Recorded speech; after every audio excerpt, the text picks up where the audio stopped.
Welcome to the latest edition of the Teamsters Podcast. I'm Kara Dennis of the Teamsters Communications Department. In this episode, we will talk about how Teamsters are working to activate locals and members to vote for candidates in the November election that will stand up for hardworking Americans using different methods that have become necessary during this coronavirus pandemic. Additionally, we'll check in with waste workers in Atlanta who are demanding racial and economic justice from their employer, Republic Services, part of a fight to protect these frontline workers who have continued to serve the public. And we'll also get an update from the Teamsters Safety and Health Department. But first, the Teamsters held their annual political coordinators meeting virtually last week for the first time, a necessity during this continuing COVID-19 crisis. There, the 150 attendees learned some new tactics for getting their members out to vote and heard from candidates and lawmakers about what's at stake. For more, I turn to my colleague, Ted Gotch. Ted? Thanks, Kara. Teamster officials from all around the country came together to get tips about the issues at stake and how to get more union-friendly candidates elected. The meeting was a reboot of sorts for the Teamsters 2020 election efforts, which have been overshadowed in recent months due to the coronavirus. But with a little more than 4 months until Election Day, now is the time for Teamsters to buckle down. Teamsters General President Jim Hoffa said, while the work has never stopped, more must be done to elect quality lawmakers. We're out there, we're making sure that we're working. I'm making sure that everybody's talking to everybody. We're doing Zoom calls. I've never done so many correction calls, different types of phone calls, but we are keeping in contact, and everybody together, working together, we can get this job done. But most importantly, you as coordinators are going to be out there making sure we get the vote out and making sure the Teamster voices are heard when it comes to November 3rd. That's what this is all about. Politics is where it's at.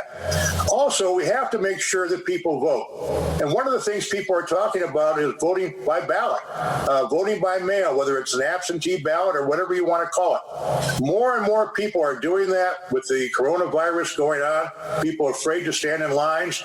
But we have to make sure this does not diminish our vote, but in anything, increases our vote. And that's something that is being tested all over the country and making sure people get that job done. And we're seeing record numbers of people signing up to vote by mail. I think that is really, really important. I think the other thing we have to make sure is that we have to make sure that people get to the voting place and vote every day. I think that's what's so important right now. Senator Cory Booker of New Jersey, a former presidential candidate, told attendees that while he knows the union has been working hard to protect pensions, getting more people elected who support such reforms would go a long way towards ensuring retirement security. People who work their whole lives paying into these pensions, they should not have the rug pulled from underneath them. And we know the federal government can do something about it. There's a number of bills that address a lot of the pension deficiencies that are going on here, from Butch Lewis to one or two others that I am in full support of. And so the question you really have is, how do we get it done? And I've been frustrated it hasn't seemed to have been a priority to help the multi-state pension plans. But I believe that if we can get, number one, if we get Chuck Schumer and Mitch McConnell, who calls himself the Grim Reaper, is not there, a lot of these bills that are on their deathbed will get a new life and come to the floor, and I think we'll get passed.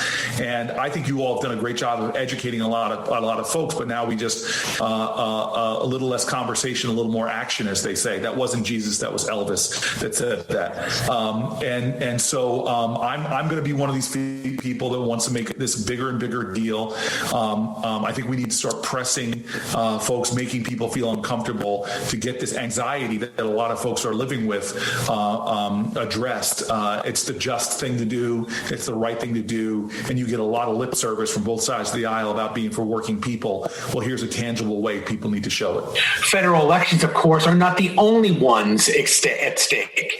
Much of policy is formulated in the states, and there are many wars to be won there, such as against right to work. Wisconsin Governor Tony Evers said while his victory was important to push back on such anti-union policies, He needs more state legislators elected who are of the same mind on the issue.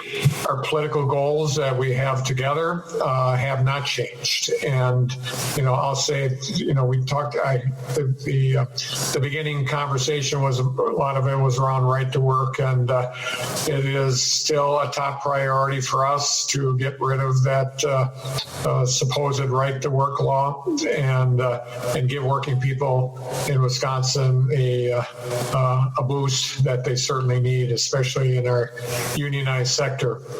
And I know we can get this done. And obviously, elections count, and this next election in November is going to be a huge election for all sorts of reasons. But if we want to get rid of right to work, you saw the map, and for those states that are in our category where we are solid rock rib, very, very conservative Republicans in the legislature with a Democratic governor, it is really difficult. So, but I know we can get this done because talking to you and other friends of labor, I know we can get it done. And, even when I'm talking to most rational, good business leaders, I know they want to get this done too.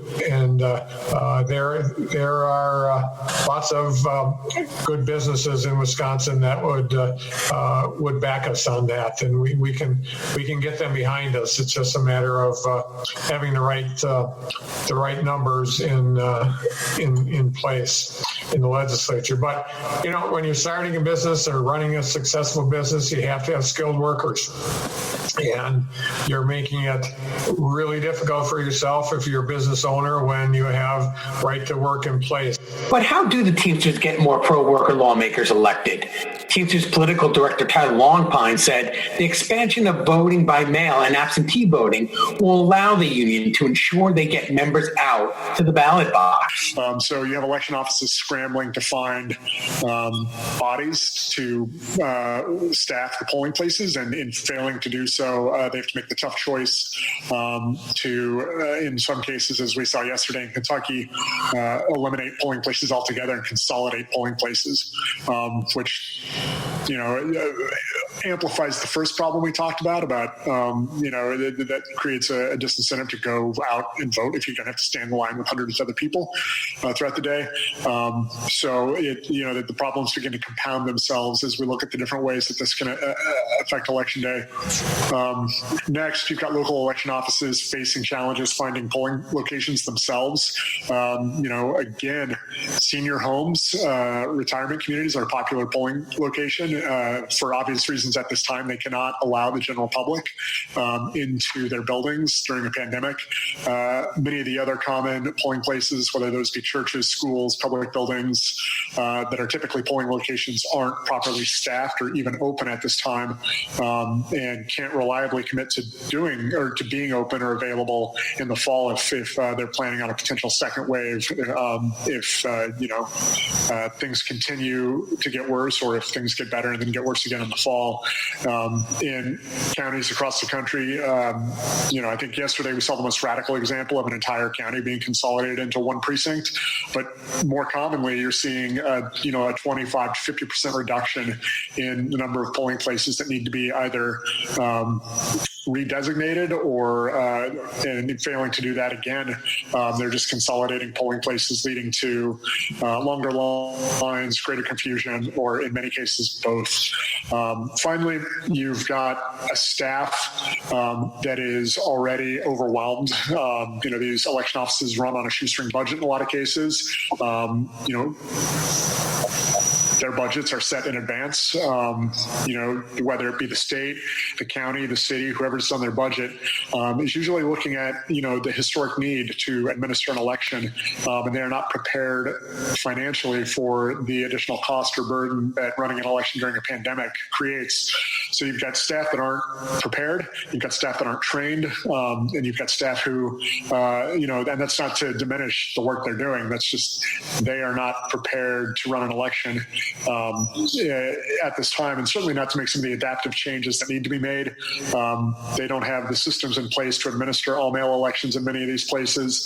They're not prepared to handle a swell in additional mail ballots. That's why some of the legislation we've been advocating for at the federal level, and as John will go into a little bit at the state level, would increase appropriations to election offices to make sure that they have the resources they need to administer these elections.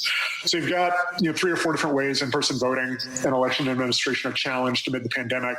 And I would say any one of these 4 is more than enough to swing a close election or undermine the confidence of the process. And that's before we even talk about the emergence of potential bad faith political opportunism from people who'd want to take advantage of this situation to put their thumb on the scale. So that's the bad news. The good news is there's something we can do about it. In fact, as we're going to talk about today, there's quite a bit we're already doing about it. And I think through the things we're going to talk about today and through this conversation, we can talk about how we can mitigate these challenges using vote by mail, promoting vote by mail, taking advantage where it exists of early vote opportunities, and working with cities and states to expand and simplify the election process, and then subsequently communicating with our members so they know how, when, and where to vote, and how, when, and where to vote early. I'll say that the election offices and the campaigns that we work with for those folks seeking public office are operating under unprecedented challenges right now. This is an election regime that they've never run a campaign in before. Many of them feel like they're on a runaway train just barreling towards election day, and there's a lot of anxiety that they will be overwhelmed on election day. So I think with that in mind, voting early, either in person or vote by mail, and encouraging our members to do so is really, this year more than ever, it's not simply just about personal convenience. I think, this is a small act of public service that we all can engage in to help election workers lengthen the administrative window for the election. We can help them spread out election day over weeks instead of a single day, and ensure that they are not overwhelmed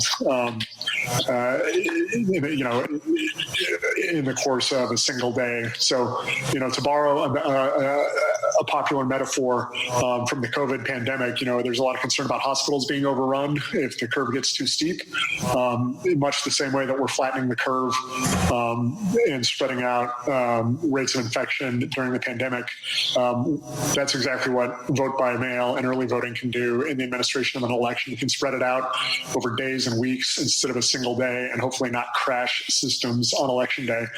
So I think, think about this also as, when you cast your vote early, maybe it's not as sentimental or as meaningful as going into the polling place and doing your civic duty on election day. But in a sense, I think it's a much more profound act of public service that you're engaging in to make sure that our election officials are not overwhelmed on election day, and that we're all able to participate in safe elections, fair elections, and free elections in 2020. Part of the effort is motivating Teamsters to get out to the polls. The union during several June primaries used several tools to do so, including empowering shop stewards on the job to post flyers and talk to fellow workers, increasing phone banking and texting efforts, and using social media to reach out to the membership, Teamsters Field Director Katie Finn said. So some of the tactics we used in communicating with members, we did do phone banks, good old-fashioned phone banks, literally from printed sheets. We don't have an autodialer we're using now. So we're able to do this obviously in states where there's the capacity, we're able to increase our capacity with locals taking off political field organizers, identifying volunteers that help make the calls, and, kind of timing these calls and the messaging. And also in both states doing online reporting of the call outcomes. And I'll talk a little bit about how that really has been helpful. Hustle text messaging. I think everyone on the call has experienced Hustle and probably used it in campaigns yourselves. We really are emphasizing moving forward with Hustle, sort of this continuity aspect of it, that we want to have a back and forth. This isn't a one-way conversation where we just sort of like